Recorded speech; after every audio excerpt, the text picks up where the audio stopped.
오늘은 3년 후의 나를 기다릴 수 있는가? 라는 제목으로 이야기를 나눠보도록 하겠습니다. 오늘 참고할 책은요, 천용록 작가님의 부의 확장이라는 책입니다. 천용록 작가님은 전직 트레이더로서 연봉이 4억 원 정도 셨대요. 이분이 책에서 이런 말씀을 하십니다. 오늘의 나에게 자산을 물려준 과거의 내가 있다면 얼마나 좋을까? 그게 오늘의 내가 10년 뒤의 나에게 전할 이야기다. 오늘 나의 모습은 과거의 축적으로부터 만들어졌다는 거죠. 그러니까 과거에 내가 어떻게 살았느냐에 따라서 현재 나에게 자산이 있다는 것입니다. 자, 그러면 현재 나에게 만약에 별 자산이 없다면 이건 무슨 말일까요? 과거에 내가 그 자산 증식이라는 그 목표에 맞게 어떻게 보면 잘 살아오지 못했다라고 말할 수가 있는 것이고, 만약 나의 3년 후, 10년 후를 바라본다면 지금 내가 해야 할 일은 더 정교하고 더 열심히 그 10년 뒤에 자산을 이루기 위해서 오늘을 살아야 한다라는 그 말이죠. 그런데 사람들은요, 이 사실을 머리로는 잘 알고 있는데 실제 실천으로는 잘 하지 못하는 것 같다고 하시는 거예요. 그리고 실제 트레이더로서 투자계에 있으시면서 많은 사람들을 보니까 대부분의 사람들은 10년을 기다리지 못한다라는 거죠. 부의 확장을 위한 기간, 10년이 아니라 3년조차도 기다리지 못한다라는 것입니다. 이런 말씀을 하세요. 처음 투자를 시작하면 사람들은 도박이나 다를 바 없는 매우 위험한 투자에 도전한다. 처음 투자를 시작하면 굉장히 리스키하게 도박으로 대한다라는 거예요. 그런 것 같아요. 예를 들면은 초등학교 졸업장을 따기 위해서는 6년을 기다려야 되고, 중학교는 3년, 고등학교는 3년, 대학 졸업장은 2년에서 4년, 그나마 좀 짧은 석사가 2년이죠. 근데 그 2년도 만약 논문을 쓰거나 자칫 조금 늦어지면 2년 6개월에서 3년이 걸린단 말이에요. 이렇게 최소 2년에서 6년이란 시간이 필요한데, 우리가 우리의 부를 늘리고 부자가 되는 데 있어서 그 3에서 6년조차를 견디지 못한다라는 거죠. 어떻게 보면 더 오래 기다려야 되는데, 과정이 분명히 필요한데 기다리지 못하고 참지 못한다라는 것입니다. 현재의 나에게 문제가 있는데 그걸 빨리 고치고 싶고 뭔가 결과를 빨리빨리 내고 싶다라는 거예요. 이런 말씀 많이 들어보셨죠? 장기 투자를 해야 된다, 멀리 바라야 된다. 근데 이러한 원리 원칙을 머리로는 알겠는데 이 원칙을 따르자니 그런 투자는 좀 고리타분해 보이고 어쩐지 시시해 보이고, 또 이런 핑계도 가능할 것 같아요. 이렇게 바쁘고, 그쵸? 현실이 각박한데 어떻게 3, 4년 후의 미래를 생각할 수가 있냐고. 그럴 여유가 없다. 가족 부양도 해야 되고 회사 생활에서 경쟁도 해야 되고 이렇게 불안불안 하루하루를 보내는데 어떻게 그렇게 3년, 10년을 내다볼 수 있느냐. 뭐가 됐든 결국에는 뭐라는 거예요? 3년 후의 나의 삶을 구체적으로 그리지 않고 바로 지금 이 순간 결과를 조속히 빨리 얻기를 바란다는 것이죠. 이것이 인간의 본능이자 투자를 할 때 많이 드러나는 대부분의 모습이라는 거예요. 천영록 작가님이 이렇게 옆에서 보니까 이런 심리도 되게 많은 것 같다고 하세요. 뭔가 대충 해도 뭔가 이렇게 직감적으로, 그쵸? 직관적으로 큰 돈이 벌리지 않을까? 나에게는 뭔가 행운이 따를 것만 같고 그런 기대로 위험천만한 일에 베팅을 한다는 거죠. 하지만 그 결과는 여러분 통계적으로 봤을 때 좋은 경우가 많으신 것 같은가요? 그 반대가 많은 것 같은가요? 다른 투자 전문가들도 이런 말을 합니다. 투자 전문가들에게 고객들이 돈을 막 가지고 오는 거예요. 그리고 이 투자금을 맡길 테니까 불려주세요 이러는 거예요. 그때 한 투자 전문가는 꼭 이렇게 고객에게 반문한다고 합니다. 어느 정도 제게 그 돈을 맡기실 수 있나요? 어느 정도 저 또는 기관에, 제가 소속되어 있는 기관에 돈을 위임할 수 있냐고. 그러면 고객들이 그런다는 거예요. 그래도 좀 여유가 있으니 3개월이요? 이런다는 거죠. 여러분 3개월이면 투자금을 불리는데 몇 배로 불리는데 긴 것 같으세요? 짧은 것 같으세요? 천용록 작가님의 말에 따르면 한 달이어도 그나마 덜 조급한 축에 속한다고 합니다. 돈을 증권계좌에 넣고 주식을 샀어요? 그러면은 계속 전화를 하는 거죠. 조금만 그 주식 시세표에 파란불이 뜨면은 바로바로 전화가 온다라는 거예요. 사람들 대부분은 당장 내일 돈을 벌지 않을까라는 기대가 훨씬 큰 거예요. 그러니까 그 반대의 결과를 나오면 바로 불안해진다는 거죠. 그 마음 저변에는 뭐가 있는 거예요? 요행을 바라고 뭔가 단 한 번에 극적인 사건으로 부자가 되는 이런 거를 꿈꾼다라는 거죠. 이것을 기대라고 좀 좋게 표현을 했지만 사실 이거는 공짜 심보라는 것입니다. 그래서 투자를 할 때는 부자가 되기 위해서는 가장 먼저 투자 철학과 마인드를 다듬어야 된다고 하잖아요. 그걸 형성해야 된다고. 과거에는 전혀 그렇게 살지 않다가 그 철학을 공부한 내용을 계속 실천하고 또 공부하고 그걸 반복하면서 더 강화하지도 않고 그냥 어느 순간 횡재만을 딱 바란다는 것이죠. 요행. 어제 저희가 살펴봤었죠? 제프 베조스가 워런 버핏에게 물었습니다. 워런 버핏, 당신이 말하는 부자가 되는 방법은 굉장히 심플하고 단순한 것 같은데 왜 이렇게 수십 년이 흘렀는데 부자들이 될 수 없는 사람들이 많은가요? 워런 버핏이 뭐라고 이야기했나요? 대부분의 사람이 부자가 되지 못하는 이유는 너무 빨리 부자가 되려고 하기 때문이라는 거죠. 복리의 마법과 스노우볼 효과를 누리려면 일찍 그리고 장기간 투자를 해야 되는데 고작 3개월, 한 달 이렇게 바란다는 거죠. 이 시간의 개념이 부자가 되는 거에 있어서는 절대적으로 포함되어야 할 개념인데 그것을 놓치고 간과하고 있다는 것입니다. 어제 오늘 이렇게 해가지고요. 코스피 지수가 1900에서 1800 초반까지 떨어졌어요. 여러분 제가 하나 여쭤보겠습니다. 혹시 이 시청을 하시는 분들 가운데 주식 투자를 하고 계신 분이 있으신가요? 주식 투자를 하셨다면 혹시 지금 불안하신가요? 아니면 불안하지 않으신가요? 만약 너무 떨어지는 것 같아서 불안하다면요. 투자를 요행을 바라고 한순간에 뭔가 극적인 변화를 원하면서 돈을 주식 구매하는 데 썼다. 요행을 바라고 투자한 사람의 유형에 가깝다고 볼 수가 있어요. 10년, 최소 3년이라는 시간이 필요하다라는 것을 내가 알고 있다면 그것에 맞게 준비를 했겠죠. 예를 들어서 자산 포트폴리오 어느 한 곳에 몰빵하지 않고 자산 분배를 했다라는 것이죠. 자산 배분.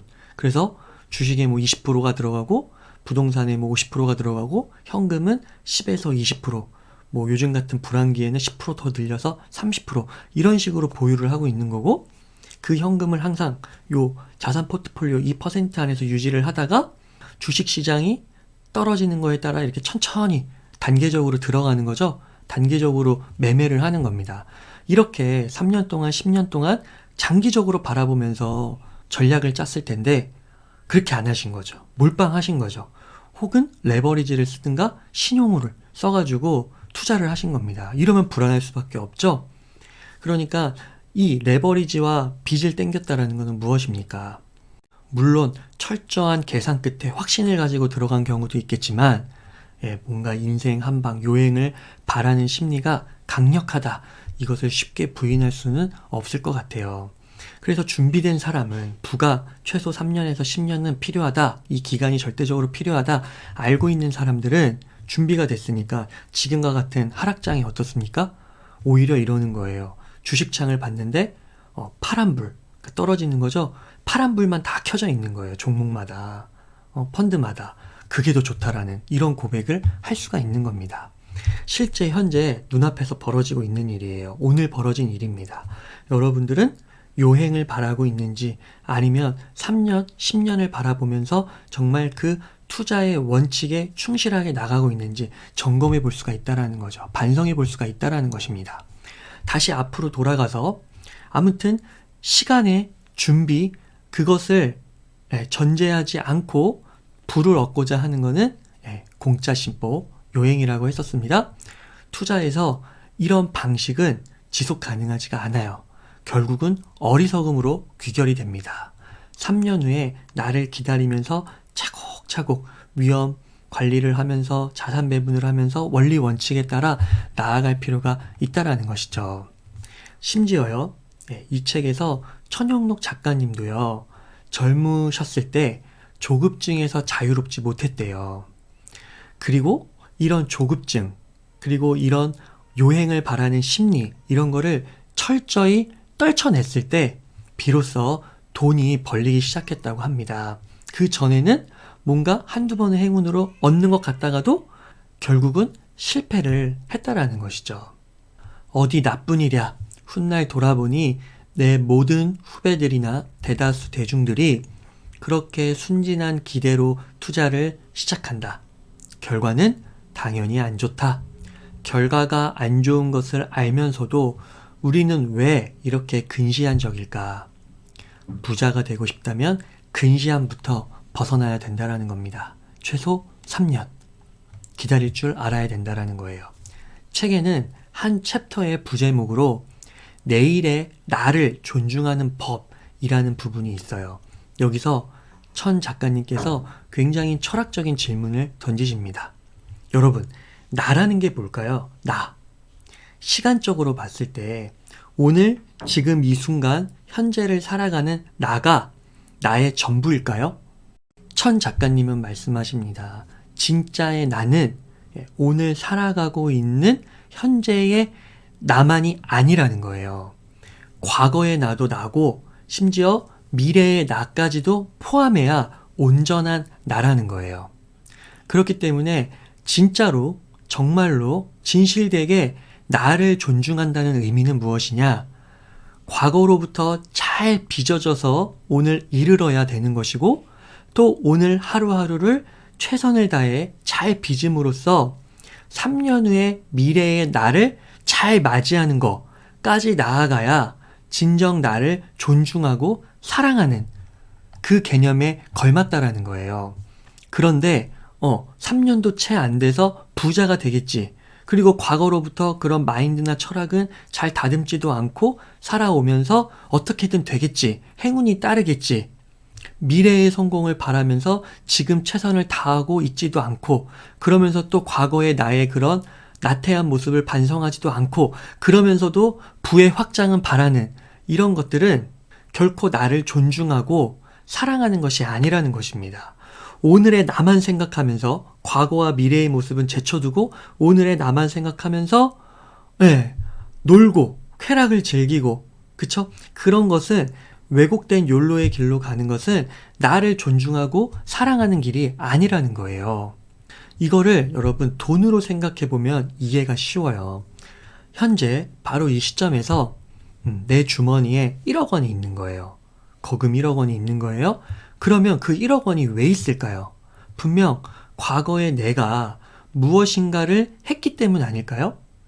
저축을 많이 했을 수도 있고 뭘 사고 싶은데 절약했을 수도 있고 그쵸? 자동차를 안 샀을 수도 있고 등등의 이유가 있기 때문입니다. 그러면 내일에 내 주머니에 만약에 5억 원이 있기를 원해요. 그러면 오늘의 나는 무엇을 해야 할까요? 똑같죠? 저축, 투자, 절제 이런 것들을 해야만 생긴다라는 거예요. 요행이 아니라 그거를 3년은 최소 꾸준하게 해야 이게 생길까 말까 그 확률을 높일 수가 있다라는 것이죠. 그래서 오늘 이 한 문장을 여러분들이 마음속에 가져가셨으면 좋겠어요. 나는 3년 후에 나를 기다릴 수 있는가? 그걸 기다리면서 그냥 수동적으로 그쵸? 패시브하게 기다리는 게 아니라 액티브하게 기다리는 거죠. 열심히 공부하고 실천하고 사업에 적용하고 일에 적용하고 또 투자에 적용하고 그러면서 또 실패할 겪은 걸 반성하고 또 공부하고 실천하고 그거를 계속 그렇게 최선을 다하면서 3년의 과정을 견뎌낼 수 있느냐라는 것입니다. 그리고 그것이 부를 이루는 길이며 나를 존중하는 최고의 방법 중 하나라는 거예요. 부자와 보통 사람이 가장 다른 점은 바로 이것이라고 해요. 내일의 나와 오늘의 나를 연결해서 생각할 수 있느냐. 과거, 현재, 미래 이걸 다 연결해서 생각할 수 있는 사람이 결국 미래에 부자가 되고 부의 확장을 이룰 수가 있다는 겁니다. 그러니까 키워드는 부를 이루기 위한 키워드는 바로 연결이에요. 연결. 이 연결적 사고야말로 부에 이르는 길이다. 천영록 작가님의 말입니다. 단언컨대 부자들은 내일의 나를 사랑할 줄 압니다. 미래의 자신과 심리적으로 매우 친밀합니다. 투자란 내일의 나에게 선물을 계속해서 보내는 행동입니다. 3년이라고 표현은 했지만 부자들은 알고 있죠. 그 3년을 바로 내일 벌어질 일처럼 생각하고 오늘을 준비한다는 거예요. 오늘을 절제하면서 살아간다는 거예요. 그래서 이 책에 나와 있는 한 그림을 제가 갖고 왔는데 내 인생에 대한 주인의식을 똑바로 갖는다는 거. 주인의식을 갖는다는 게 뭐냐? 이 주인의식이라는 용어가 꽤 추상적이잖아요. 이게 뭐냐? 구체적으로 따져보면 바로 이거라는 거죠. 오늘의 나와 미래의 나를 연결해서 생각할 줄 알고 그렇기 때문에 미래의 나에게 오늘의 나의 것을 보내는 거죠. 선물할 수 있는 그게 바로 존경한다는 것이고 내 인생의 주인의식을 갖고 있다 이렇게 말을 할 수가 있다라는 것입니다. 부자들은 어제의 행동으로 오늘이 더 행복할 수 있음을 압니다. 동시에 오늘의 행동으로 미래에 더 행복할 수 있음을 잘 압니다. 다행히 천영록 작가님께서는 그런 체험을 많은 시간이 지나지 않고 이른 시기에 깨닫고 그런 환경에서 노력하고 그럼으로써 부를 이룰 수 있었다라는 거죠. 그리고 오늘날 그 행운을 더욱 붙잡기 위해서 더 열심히 살아가고 있다고 하시는 겁니다. 그 행운은 그냥 하늘에서 툭 떨어지는 게 아니라는 거죠. 그래서 여러분들이 이 부의 확장이란 책을 통해서 또 미력 하나마 오늘 이 웅이사의 하루 공부의 내용을 통해서 여러분들도 어떻게 보면 이런 체험을 지금 하시는 거예요. 그쵸? 그래서 내가 정말 미래의 나를 위해서 어떻게 살아야 될지 철저하게 반성하고 거기서 새로운 변화를 이끄실 수가 있겠죠. 최소 3년의 시간을 견뎌내셔야 됩니다. 이 과정이 결코 편하다고는 말을 못해요. 그러니까 부자가 적겠죠. 그럼에도 불구하고 그 과정에서 끈질기게 붙잡고 오늘의 시간과 노력과 자원들을 계속해서 미래로 보낼 줄을 아셔야 돼요. 차곡차곡 오늘 절제하고 미래에 투자하실 수 있어야겠습니다. 철학자 스피노자가 말했죠. 내일 지구가 멸망하더라도 한 그루의 사과나무를 심겠다. 오늘 최선을 다해서 살아가는 겁니다. 왜? 오늘의 나만 나가 아니고 과거와 미래의 나까지도 모두 포함한 게 나기 때문에 그렇게 넓은 시야를 가져야만 부의 확장에 이를 수가 있다는 것입니다. 자, 오늘 내용을 정리해 보겠습니다. 3년 후에 나를 과연 기다릴 수 있는가? 오늘의 나만 중요한 게 아니라고 했어요. 오늘의 나만 중요하게 여기면 이건 왜곡된 욜로로 빠지기가 쉽죠? 과거와 현재와 미래를 모두 연결해서 사고할 수 있어야 그것이 나를 정말 사랑하는 것이고 존중하는 것이다. 따라서 미래의 나에게도 오늘의 권리를 이양하자, 나눠주자. 이렇게 부의 연결적 사고를 했을 때 이게 이 책의 제목처럼 부의 확장으로 그쵸? 계속 이어질 수 있다는 것이죠. 그래서 오늘 방송을 통해서 여러분들의 삶에도 이런 연결이라는 키워드가 머리와 마음과 실천에 각인이 되셔가지고요. 부의 확장으로 연결되시는 그런 삶을 사시기를 진심으로 기원하면서 오늘 웅이사의 하루 공부 여기서 마치도록 하겠습니다. 감사합니다.